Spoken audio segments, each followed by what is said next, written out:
Lou and I were involved in that. That was a real challenge because that bank had more over-the-counter transactions. I think it was only in the world. I think it was second only to some other one in South America or somewhere. Huge thing, and it had to stay open on site while we built that building. And it all worked out well. That had asbestos on the beams too, but that's still there.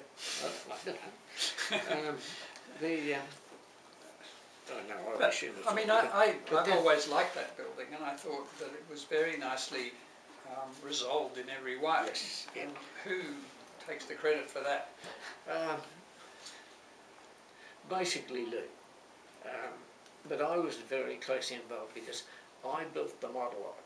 I've still got that home actually. And we actually used that as a design tool. It wasn't just you design it and then build a model. We, with some balconies and all that sort of thing, we did them all on and particularly the Lane elevation. We did all that and sorted it out on the model. And, so that was, so I was involved, but no, but Lou would have been the main. I don't know. I was more in the administration of it all. So. And the cathedral work was going on at that time or not? Yeah. Look, well, the cathedral was always an ongoing job. Yeah. But there was various people who were associated with the cathedral that I don't remember anymore. Well, Viv Curtis and Dad really oversaw everything in the office. And when I first went in there, I thought, you know, what a stuffy old bloke Viv Curtis was. The more I got to know him and see how he worked, the more I admired just, you know, despite the fact he was that quiet bloke. He wasn't you gainfully employed? You were no doubt asked that question. Yes, I was asked that question every day. And he knew what was going on every board. Yeah.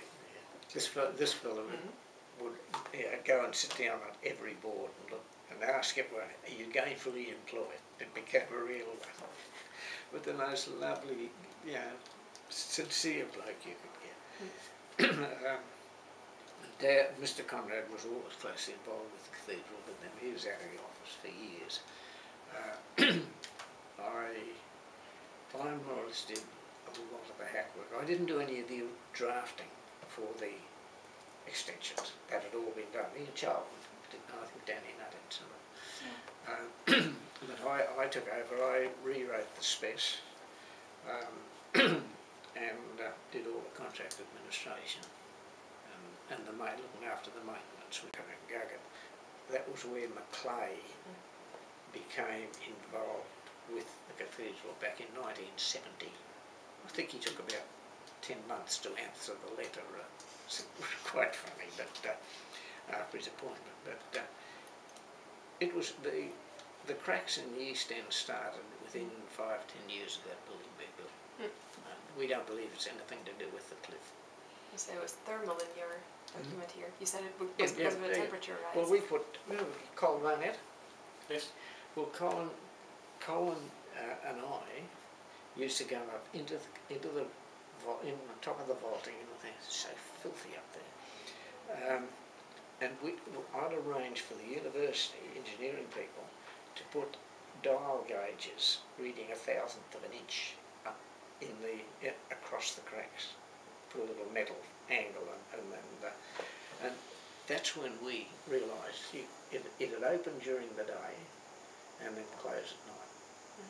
Now, yeah, that's a real problem sometime in the future because it opens, dust falls in, and there's not the pressure. You know, well, it can't go physically back to where, and that's an ongoing thing. I don't know what's going to happen.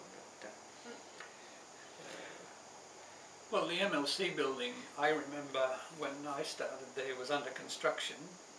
I think the second stage, and it was designed by Bates Smart. Yeah. We worked with Bates Smart on that one.